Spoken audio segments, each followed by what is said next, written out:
was in the process of washing and cutting up fruit and stuff for the weekend, and I may even have a little bit to get me started in the work week. And I thought I'll just turn on the camera. Yep, I know I got the whole rainbow sitting upside my head. And I still look good. I still look good. You look good, girl. Whatever. Anywho, if you've been keeping up with me, you saw that I released a video earlier about reinventing yourself, and me being the classic rethinker, second thinker, overthinker that I am. I was thinking and I was like, darn it, I wish I had said, oh, I should have said, I meant to say, and I should have added, and all those things. So I thought, well, I'll pick up the camera and say some of that now. I honestly think that if you're a person who is getting on YouTube, TikTok, whatever the socials, and you are voicing an opinion, I just feel like you have a duty, so to speak, to try to give a well-rounded and full opinion. And so that's what I want to do now. I think a lot of people are searching for ways to reinvent themselves, is the new term. And so I kind of wanted to speak to that, not, for any other reason, honestly, than someone asked me in an email. I'll be transparent with that.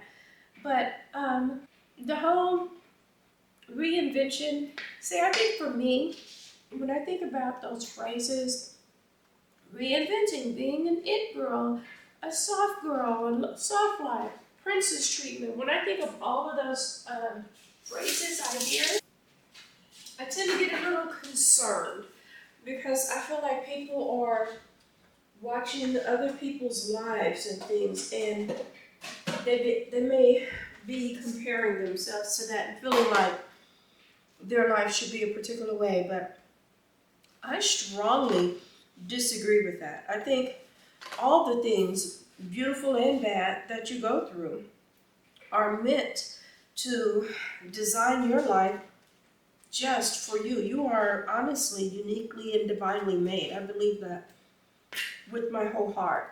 And again, if you've been watching me for a little while, then you know that, I was driving home one day, and to myself, I was thinking, oh, I can't wait to get to the chrysalis, meaning my home now. And that kind of just became a name that stuck for me.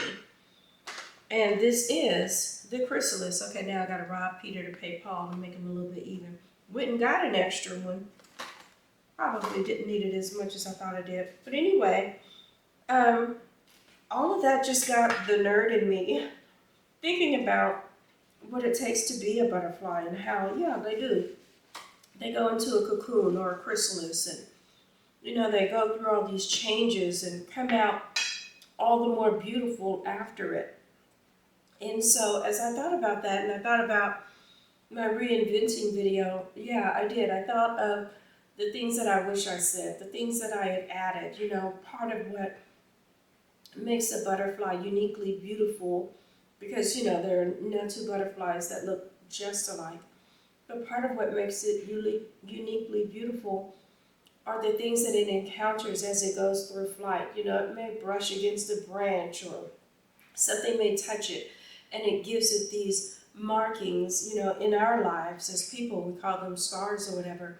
But for a butterfly, we will call them markings. And why can't we imagine them as markings for us as well, the things that make us unique in our own way? But as this butterfly floats through life, it gathers those markings that make it uniquely beautiful in that way. And I just thought, I wish I had said something about that. And even the part of reinventing itself altogether, it's actually a hard term for me, because regardless of all the changes, the outward appearances, and all of those things that change about a caterpillar as it becomes a butterfly, the real core of it doesn't change. Its actual DNA doesn't even change. And that's how I feel about this whole reinventing phase of life. It shouldn't change the real core and essence of who you are. Yeah, you can add layers to yourself, you can add improvements, and you can elevate in some ways, but I don't know, I just get concerned. Sometimes I hear people saying, you know, I'm just going to keep secrets or keep quiet, or I'm going to move in silence and I'm going to do all the things. Well, if you're an open person by nature and you enjoy sharing by nature, maybe you should just be more careful of who you share with, or be careful that you don't share everything. But the idea that reinventing yourself means that you just move in silence and you completely change yourself saddens me. You know, I don't think that's how it should be. And it's just important to me that I say that. And I needed to add that piece onto there. All right. Is there anything else I needed to say? I can't think right now. I don't know. I'm a fly by the seat of my pants kind of speaker, I guess. I should probably sit down and write things out and follow a script more. And then I wouldn't have to be worried about what I forget so much. Got a little wine here. Oh, you know what? So I went to Trader Joe's to pick up some flowers. If I remember, I pulled them from my bedroom and showed them. But anyway, so I go to Trader Joe's to get some flowers, and they're doing wine samples. And I'm like, oh, okay. But it was a red, and it was also room temperature. And I know, that's how you're supposed to drink red wine and all that. Give me a sec, I need to rinse my grapes. So anywho, there was this, Trader Joe's employee, a sommelier, I shall say, doing wine samples and stuff. And he was like, would you like some of the red? And I didn't, because like I said, it was room temperature. And listen, so I'm not one of those people, I don't do very well with, the bourgeois aspect of life. Let's just go down the whole list. I'm not a fan of caviar. I don't like all that pop and all that stuff it does in my mouth. Plus, come on, fish ass. I just don't need to eat those. I don't care for shrimp cocktail. Nope, I want it nice and hot. Sushi, warm mine up, please. So there's just a lot of stuff. There's some sushi I can eat, but not a lot, not much. Plus, I don't like the way it gives me an aftertaste. So, yeah. There's a whole lot of bougie stuff that I don't align with. Bless my heart. I'm never going to be an aristocrat. That's all right. On the teacher salary anyway, it wasn't coming. But anyway, back to my Trader Joe. Oh, when I digress, oh honey, I digresses. But anyway, I'm at Trader Joe's, and he's giving these wine samples, and I'm like, oh, okay. Yeah, no, I'm not actually interested, but thank you very much. And he said, no, well, you're in the wine section. What kind of wine are you interested in? And I said, well, I'm curious about this peach Bellini wine that you have. And I was curious about it because I get peach Bellini from Aldi a lot of times. My counters are clean. But anyway, he's like, oh, really?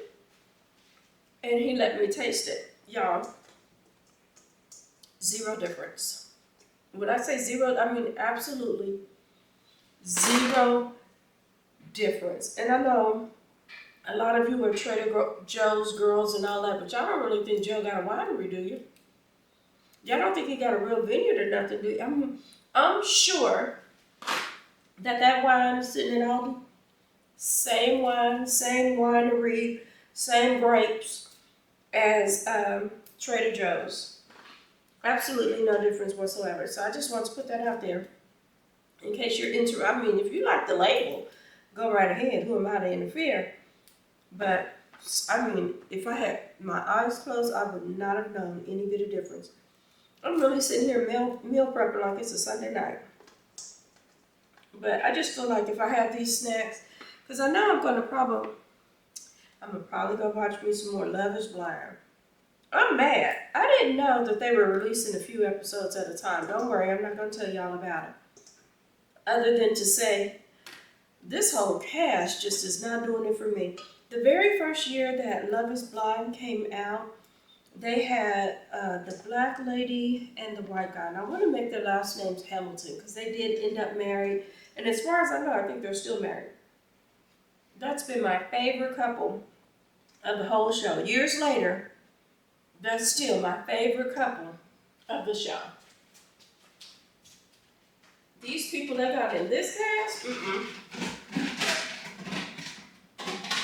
I'm not feeling a single one of the couples, and I hope they all say no. Again, without telling you what all happened, I will tell you that one of the men, from one of the episodes I saw, one of the men got into a whole fight with a woman. That is such one of my pet peeves. You're a piece of and everybody's talking about you, and I was like, really? You're supposed to be an MAN, and you're sitting up here arguing and gossiping and all that junk. Like, I just, I'll go on record and say that I'm a woman who, and a lot of people may disagree with this, but you can't have two leaders in a household, right? And I just feel like the man should be the leader of the household. I think the word submission has gotten a bad rap, but in my mind, when you submit to a capable man, there's comfort in that. There's leisure in that. There's relaxation. You know, I can relax into this because I know this capable man, you heard that part, right? This honorable man, that means he's honoring me, he's respecting me, it's a give and take, but again, someone should lead type of thing. When I see a man sitting there going back and forth and bickering and all that stuff with a woman, where's the man? Where he at? You might have been born with the penis, but by the time you're sitting there and everybody's talking about you and gossiping and, sir, really, ma'am, sugar, hunty, that is just, yeah, this whole cast is not doing it for me. And I don't even want to get started on that guy, Uche. Listen, I tell you what though, I got a couple episodes to go. By the time I upload this video, I'll be caught up. So if you want to chat about it in the comments, yes, please, because I'm dying to talk to somebody else. Nobody else I know is watching it right now. There are people who plan on watching it when it's all uploaded, which I would have done too, but I didn't realize all the videos weren't uploaded when I started. And then once I started, I'm like, well, ain't nothing else to watch, so goddamn, I'm gonna just go ahead and keep watching this. And that's what I've been doing. But yeah, if you know about this whole Uche mess, that's all I'm gonna say about that. Meet me in the chats. Oh, anyway, let me put my little snacks in the refrigerator. I feel like when I make stuff like this, I'm less tempted to reach for the other stuff. Now, don't get me twisted. I still got some other stuff in my pantry. I got chocolate. I've got a couple of cookies. I sure got that crack. I told you about this crack before, so I keep my crack and some other snacks and stuff in there. But I feel like when I make a little, snack tray or whatever, I do better. And since I still haven't gotten to a place where I'm committing to working out as I should, until I get to that point, I'm gonna at least try to eat a little cleaner. And I feel like, really for real, it's hard for me to work out with junk in my system, so I first kind of need to start cleaning up my system, then start working out, and then we'll see how that goes. Because the thing I say, I really do believe in speaking into existence this week.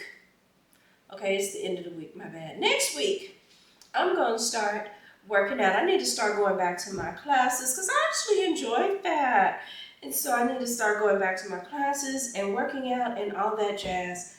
But in order to do that, I need to start committing to going back to bed on time at a decent schedule. The problem has been, I'll be honest, I'm so exhausted when I get home from work that I go to sleep early.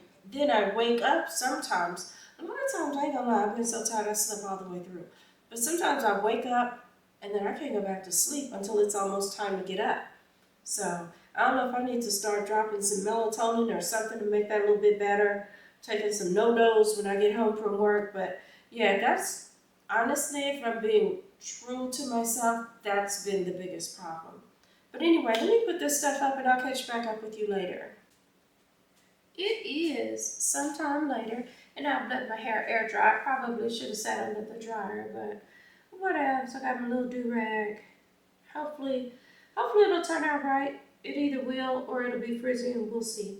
But it's not like I gotta go to work in the morning anyway, so I don't care.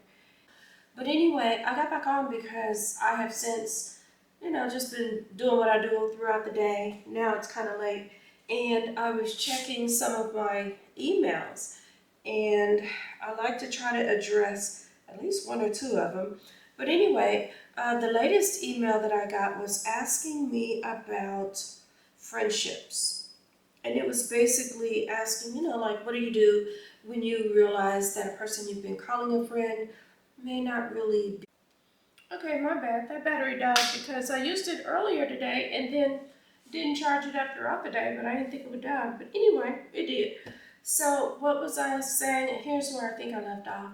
I got an email from someone asking, what do you do when you realize that a person you've been calling a friend isn't your friend?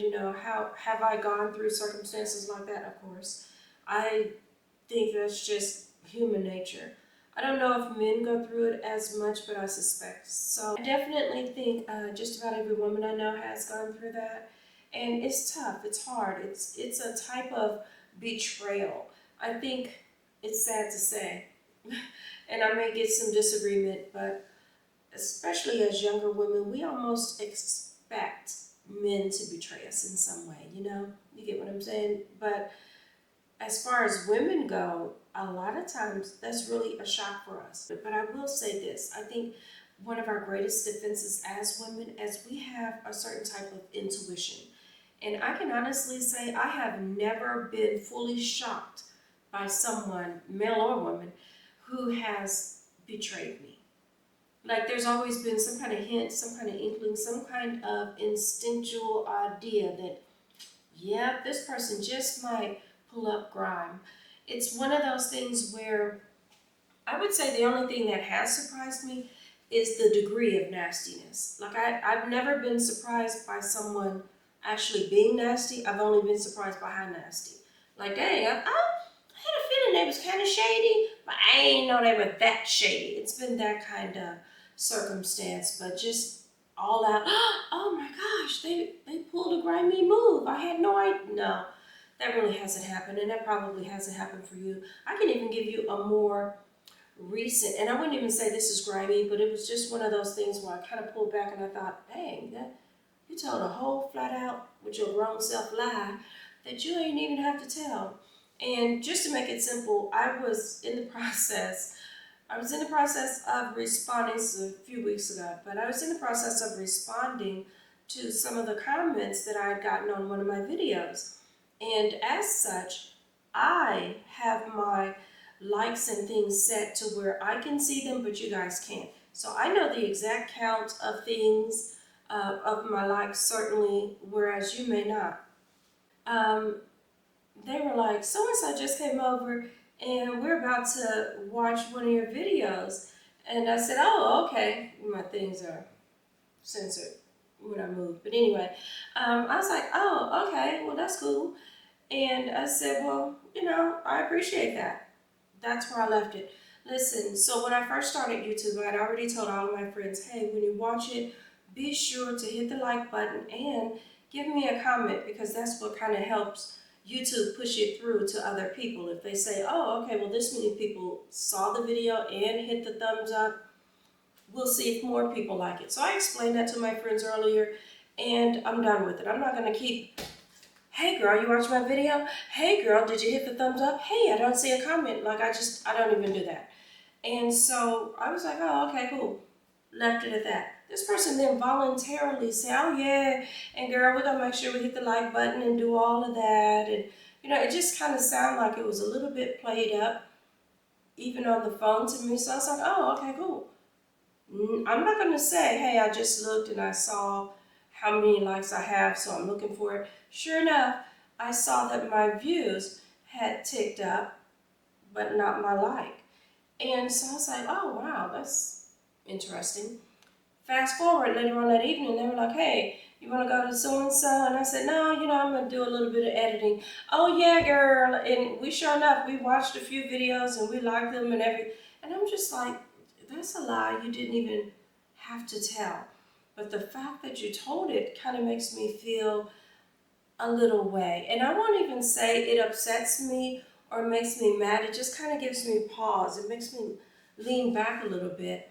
Because if I'm being really honest, that's not going to change. It's not going to cancel our friendship. You know, we're still going to continue to move forward and all of that. But am I going to keep that in the back of my mind and understand that, hey, this person voluntarily tells lies or whatever that they don't have to? Yeah, that is actually more offensive for me than is watching my video and not liking it. Because I came to the conclusion years ago, before I ever even started filming on YouTube, that a lot of times people can't support you or see you in a way that they themselves can't see themselves. So I'm not so bothered by that part at all. It's the fact that you just told a whole lie that you ain't have to tell. That disturbs me more than the lack of support. Do I believe true friends support me and all of that? Yes, I do. But yeah, I don't know if that's making sense, if it's coming across the way I mean for it to. But yeah, so I would say if there's something in you that's kind of wondering if this person is your friend, you know, just let me get back on track. If there's something about you that's wondering, ooh, my little oldest skin, it's time for me to wash my face and hit the sack. But if you're wondering whether or not this person is your friend or things like that, that's your intuition. That's something telling you that, hey, something is a little sus, as the kids say. Something is a little suspicious about what's going on here. That's just like, even in my case, why did I go back and look at my likes again after they had said that?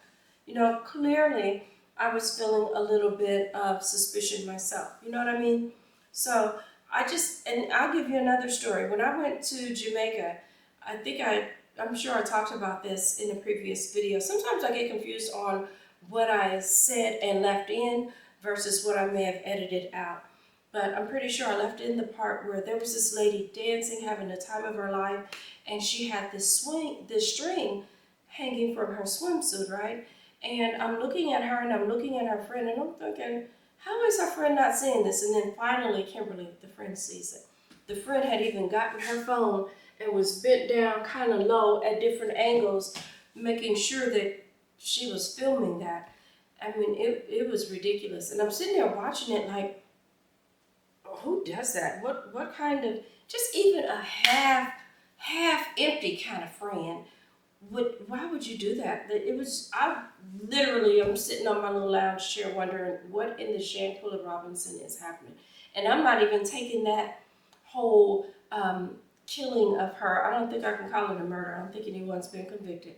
But I'm not even taking that whole killing of her lightly, because I genuinely feel like, rest her soul, I feel like she probably saw something that told her, hey, these might not be my friends, but in the name of being a good spirit and just getting along and all of that, she probably just went with it anyway, right? You get where I'm going with this? I'm saying listen to your intuition, and if you need to, pull back a little bit.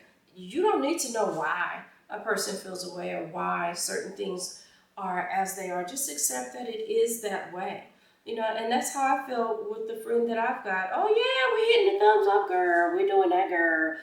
I'm not even wondering why. My theory, like I said, is that she can't envision me doing something. And who knows, maybe I won't. Maybe this isn't intended for me to be successful. Maybe she sees something I don't see yet. But I just feel like she can't envision it for me because she can't envision it for herself. And mind you, I'm one of those people that, hey, if I can help you, I will. Like, that's just my whole motto. If I can't help you, I sure won't hurt you. Before I even started this, I was kind of like, hey, I'm thinking about doing such and such. And I don't think people were taking me seriously. You know, it's not my job to persuade you of what I'm saying and to take me seriously. I just kind of told them about it, and no one seemed interested in jumping on board with it and all of that. And so here I am, solo dolo. And it worked out that way for me. Like, I'm enjoying it just this way. I don't have to confer and, hey, let's get together and let's, you know, I'm not doing any of that. I've seen people, and I've seen friends even who start one together, but I don't think that would have worked for me, not my lifestyle and the way I'm going. But anyway, I feel like I'm rambling because I'm sleepy. I need to go my butt to bed. I need to wash my face and all that stuff, and then go my butt to bed. I'll check this later. Hopefully I answered what you said, which is basically follow your intuition. If you have a feeling that this person isn't your friend, chances are this person isn't a true friend. Nothing wrong with keeping them as an associate, a work partner. You know, there are all kinds of other terms that you can use to describe a person other than friend, and there's nothing wrong with that. So anyway, for real, I'm going to sign off for today, and I'll pick you guys up tomorrow. Take care. Yeah, you wanted $1 million and you show it. What you want, is it really that important? You've been on my mind.